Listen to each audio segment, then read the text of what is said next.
శుభాకాంక్షలు. మనము ప్రతి సంవత్సరం 1947 మామూలుగా ఆగస్టు 15 జెండా పండుగ జరుపుకుంటాం. ఎందుకు? ఆ రోజు మనకు స్వాతంత్రం వచ్చింది. అంటే 1947 ఆగస్టు 15 మనకు స్వాతంత్రం వచ్చింది. మరి మళ్ళీ ఇప్పుడు జరుపుకుంటున్నాం పండగ అంటే మనకు ఆ రోజు స్వాతంత్రం వచ్చినా కూడా మనము పాత పద్ధతుల్ని అవలంబిస్తున్నాం. మనకి ముందు ఎవరు పరిపాలించే వాళ్ళు అప్పుడు? బ్రిటిష్ వాళ్ళు రూపొందించిన విధి విధానాలే ఉన్నాయన్నమాట. ఇప్పుడు మనం ఏం చేస్తాం, ఎప్పుడైనా కూడా మనం వాడుకున్నాం అనుకోండి ఒక ఇంట్లో, ఆ ఓనర్ చెప్పినట్టు మనం వింటాం, అవునా కదా? కానీ మన ఇల్లు అయినప్పుడు మన ఇష్టం వచ్చినట్లు మనం చేసుకుంటాం. మరి అదే విధంగా బ్రిటిష్ వారు రూపొందించినటువంటి విధానాలనే మనం అనుసరించాల్సి వచ్చింది స్వాతంత్రం వచ్చినా కూడా.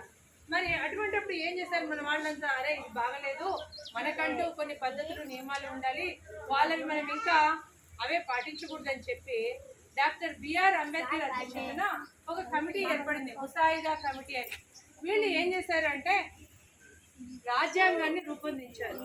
ఏంటి రాజ్యాంగం అంటే మనం ఏం చేయాలి, ఏం చేయకూడదు, ఈ దేశంలో పౌరులు ఎలా జీవించాలి, వాళ్ళకి ఎలాంటి సదుపాయాలు ఉండాలి, ఇలాంటి అన్ని విషయాలతో కూడా ఒక పెద్ద పుస్తకాన్ని రచించారనమాట. దాన్నే రాజ్యాంగం అంట. ఏమంట? ఇది రాయడానికి ఎన్ని రోజులు పట్టింది తెలుసా? చాలా మంది చెప్పారు. ఎవరికైనా గుర్తుందా? పెద్ద పిల్లలకి దాదాపు 3 సంవత్సరాలు పట్టింది. ఎన్ని సంవత్సరాలు? 2 సంవత్సరాల 11 నెలల 18 రోజులు.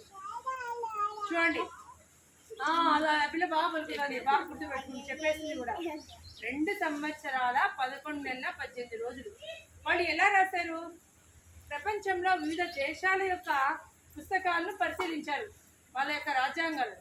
వాటిల్లో మనకు ఏవైతే సరిపోతాయో వాటన్నిటినీ తీసుకొని రాజ్యాంగాన్ని రూపొందించారు. ప్రపంచంలోకెల్లా పెద్ద లిఖిత రాజ్యాంగం మనది. మరి అది రాయడం అంత సులభమా? నువ్వు నేను రాయగలమా? రాయలేం. మన బళ్ళ రాయమంటే మనం కష్టపడతాము కదా. కానీ అంతమంది కూర్చొని అంత కష్టపడి రాసి అంత గొప్పవాళ్ళు చేసినటువంటి కష్టం వల్ల మనకి ఎన్నో సదుపాయాలు వచ్చాయి. ఈరోజు మనకు స్వేచ్ఛగా మాట్లాడే హక్కు ఉంది, మనకి ఇష్టం వచ్చిన విధంగా జీవించే హక్కు ఉంది, అలాగే సమానత్వ హక్కు ఉంది, అందరూ సమానం చట్టం దృష్టిలో. ఇలాంటివన్నీ కూడా రాజ్యాంగం మనకు ప్రసాదించిన వరాలన్నమాట. కాబట్టి వాటిని కూడా మనం ఉపయోగించుకోవాలి, అంతేగాని దుర్వినియోగం చేసుకోకూడదు, వృధా చేయకూడదు. అర్థమైందా? నాకు మాట్లాడే హక్కు ఉందని అవతల వాడిని తిట్టకూడదు, మళ్ళా అప్పుడు మళ్ళీ నీకు శిక్ష పడుతుంది. కేవలం మన హక్కులతో పాటు మన బాధ్యతలు కూడా రాజ్యాంగము చెప్పిందనమాట.